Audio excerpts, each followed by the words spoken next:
Assalamualaikum warahmatullahi wabarakatuh. Perkenalkan saya Andi Aska Yuren Palampa dengan NIM L0212231057, peserta mata kuliah Genetika Populasi.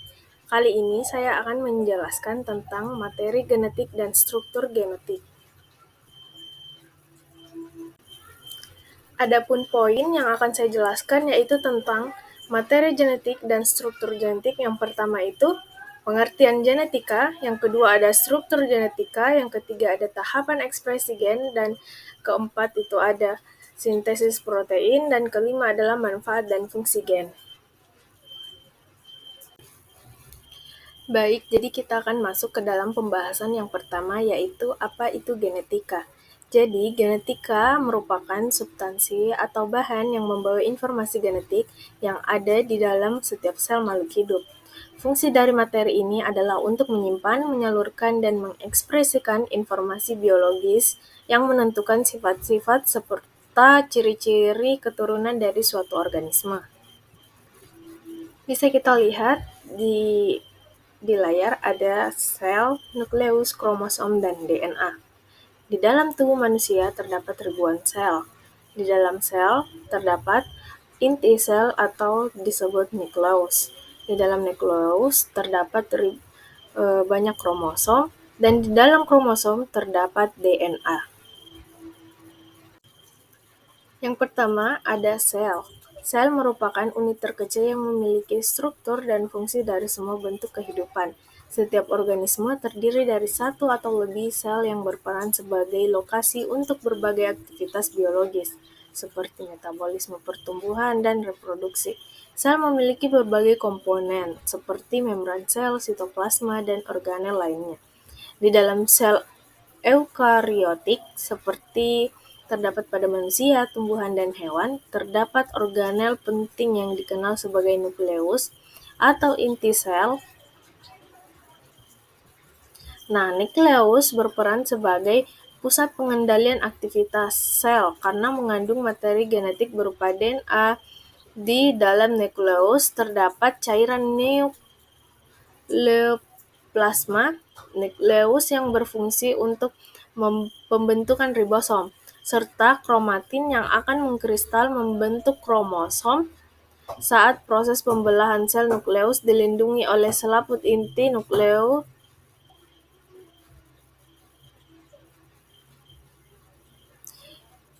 dilindungi oleh selaput inti atau nuclear envelope yang mengatur pergerakan molekul melalui pori-pori inti. Selanjutnya ada kromosom. Kromosom adalah struktur yang menyerupai batang atau benang halus yang berada di dalam nukleus. Kromosom terbentuk dari DNA yang melilit protein histon sehingga membentuk struktur padat yang memfasilitasi pembagian materi genetik selama proses pembelahan sel. Setiap spesies memiliki kromosom yang unik. Contohnya, manusia memiliki 46 kromosom atau 23 pasang. Kromosom menyimpan gen, yaitu unit pewaris sifat yang menentukan karakteristik biologi individu. Kemudian ada DNA. DNA atau asam deoksiribonukleat merupakan molekul panjang yang memiliki struktur heliks ganda yang berfungsi sebagai penyimpan informasi genetik DNA. Terdiri dari 4 basa nitrogen, yaitu adenin, timin, guanin, dan sitosin. Gula deoksiribosa serta gugus fosfat. Urutan basa nitrogen dalam DNA inilah yang berperan sebagai kode genetik untuk sintesis protein tertentu. DNA diturunkan dari induk kepada keturunannya sehingga menjadi landasan bagi pewaris sifat dan identitas biologis setiap organisme. Adapun struktur gen, yaitu komponen utama dalam struktur genetika adalah DNA, gen, kromosom, dan RNA. DNA adalah molekul pembawa informasi genetik yang menjadi dasar keturunan, menentukan sifat dan fungsi organisme, serta mengatur seluruh aktivitas biologis melalui sintesis protein. Kemudian ada gen, merupakan bagian dari DNA yang berfungsi sebagai penyimpan dan pengirim informasi genetik yang mengatur berbagai aktivitas biologi dalam sel. Kemudian ada kromosom. Kromosom bertanggung jawab atas replikasi dan distribusi materi genetik selama pembelahan sel. Kemudian ada RNA yang memastikan bahwa informasi genetik tersalin dengan akurat dan diwariskan secara tepat ke setiap sel baru, sehingga mempertahankan integritas genetik organisme. Adapun tahapan ekspresi gen, sintesis protein merupakan suatu proses biologis yang mengkonversi informasi genetik yang terdapat dalam DNA menjadi RNA, kemudian menjadi protein yang berfungsi. Protein ini memiliki peran penting dalam tubuh, seperti dalam pembentukan enzim, hormon, dan pengaturan metabolisme. Nah, sintesis protein. Secara keseluruhan, sintesis protein merupakan proses yang terdiri dari dua tahap, yaitu transkripsi dan translasi. Proses ini menjadi landasan dari dogma sentral biologi molekuler, yang menggambarkan aliran informasi genetik dari DNA, RNA menjadi protein. Kemudian ada transkripsi. Pada transkripsi ini, DNA berfungsi sebagai cekatan atau template untuk menghasilkan mRNA atau messenger RNA.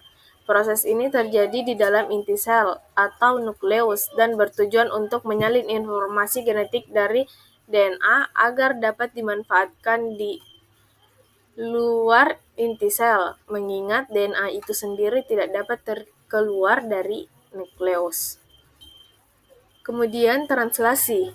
Nah, tahap selanjutnya adalah translasi yang merupakan proses penerjemahan urutan basa nitrogen pada mRNA menjadi urutan asam amino yang akan membentuk protein.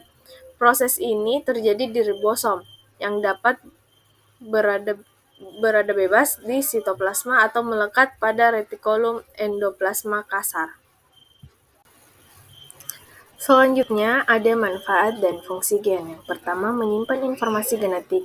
Gen berperan sebagai penyimpan informasi biologis yang menentukan karakteristik dan sifat individu, seperti warna mata, golongan darah, tinggi badan, serta predisposisi terhadap penyakit tertentu. Kemudian, mengatur sintesis protein gen menyimpan informasi yang diperlukan untuk menghasilkan protein melalui tahapan transkripsi dan translasi.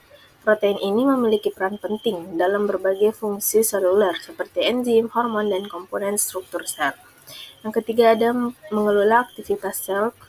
Gen berperan sebagai pengatur aktivitas fisiologi sel, menetapkan waktu dan jumlah produksi protein yang diperlukan agar sel dapat beroperasi secara optimal. Yang ketiga ada mewariskan karakteristik kepada keturunan gen, merupakan fondasi dari pewarisan sifat dari orang tua kepada anak. Kombinasi gen yang berasal dari kedua orang tua menciptakan variasi genetik yang menjadi landasan keanekaragaman individu. Selanjutnya ada menjadi dasar evolusi mutasi. Genetik yang diturunkan dapat menciptakan variasi baru yang melalui proses seleksi alam menjadi dasar bagi evolusi spesies. Kemudian ada gen memungkinkan deteksi awal penyakit genetik, seperti pengembangan obat yang berbasis DNA gen atau terapi untuk kanker. Selanjutnya ada genetik. Rekayasa genetik dimanfaatkan untuk menghasilkan tanaman transgenik yang tahan terhadap hama serta meningkatkan produktivitas hewan ternak. Kemudian ada forensik dan identifikasi individu. Analisis DNA digunakan dalam proses identifikasi korban bencana, penyelidikan kasus kriminal, serta pengujian hubungan penelitian tentang evolusi dan bioteknologi. Gen berperan penting bagi ilmuwan dalam memahami hubungan evolusi antar spesies serta dalam pengembangan teknologi untuk modifikasi gen. Kemudian ada deteksi mutasi gen berperan penting dalam memahami penyebab penyakit, menetapkan terapi yang sesuai, serta mencegah pewarisan kelainan genetik kepada generasi mendatang.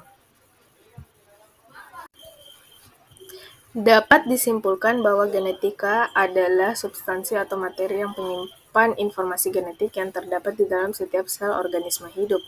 Fungsi dari materi ini adalah untuk menyimpan, mentransfer, dan mengekspresikan informasi biologis yang menentukan karakteristik serta ciri-ciri keturunan dari suatu organisme. Di dalam setiap sel makhluk hidup terdapat nukleus atau inti sel yang berfungsi sebagai pusat pengendalian seluruh aktivitas sel.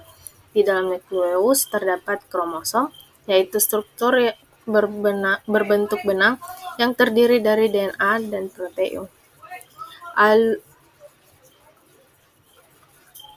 Alur ekspresi gen mengikuti urutan DNA, RNA, dan protein, yang menjadi dasar dari proses pewarisan dan pengaturan fungsi biologis dalam tubuh makhluk hidup. DNA digunakan untuk membentuk protein yang berfungsi di dalam sel. Proses ini terdiri dari dua tahap utama, yaitu transkripsi dan translasi. Gen berperan dalam mengatur sintesis protein, mengendalikan aktivitas sel, serta mewariskan karakteristik dari orang tua kepada keturunannya. Selain itu, mutasi gen menjadi dasar terjadinya evolusi, menciptakan variasi antar individu. Dalam penerapannya, gen bermanfaat untuk mendeteksi penyakit genetik, terapi gen, rekayasa genetik pada tanaman dan hewan, identifikasi forensik, serta penelitian bioteknologi yang digunakan untuk memodifikasi gen tepat dan efisien. Baik, mungkin itu saja video penjelasan saya tentang genetika dan struktur genetika. Mohon maaf bila banyak salah kata. Wabillahi taufiq wal hidayah. Wassalamualaikum warahmatullahi wabarakatuh.